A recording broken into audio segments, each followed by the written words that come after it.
नमस्कार, बहुत स्वागत है एसीएन 24 न्यूज में। मैं हूं आपके साथ हेमंत। चलिए इस वक्त की बड़ी खबर पर नजर डालते हैं और इस वक्त की बड़ी खबर है सारंगढ़ बिलाईगढ़ जिले के भड़गांव से।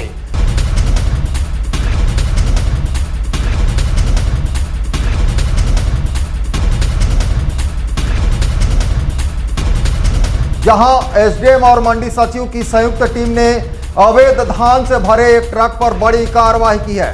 जांच के दौरान ट्रक से 884 कट्टा यानी करीब 339 क्विंटल अवैध धान बरामद किया गया है।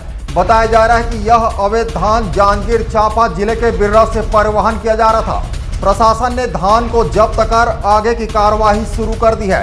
फिलहाल ट्रक को भड़गांव थाने में सुपुर्द किया गया है। जी हां, इस वक्त की बड़ी खबर है सारंगढ़ बिलाईगढ़ जिले के भड़गांव से।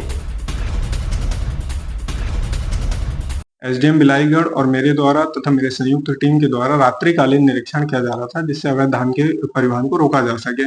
इसी बीच हमें सूचना प्राप्त होती है कि बिर्रा से भड़गांव की ओर एक धान से लोडेड गाड़ी जा रही थी, जिसके जांच के लिए हमने नाकेबंदी की और वाहन को रोका, जिसमें हमें कागजात राज्य बीज निगम बोर्ड के कागजात मिले, जिसमें हमने पाया कि वो कागजात जो है जांजगीर के थे और वो किसान जो था जांजगीर का था, मतलब उसे जांजगीर में ही रहना था, लेकिन वो भड़गांव की तरफ जा रहा था, जिससे पता चला कि वो धान अवैध रूप से खपाने का प्रयास किया जा रहा था।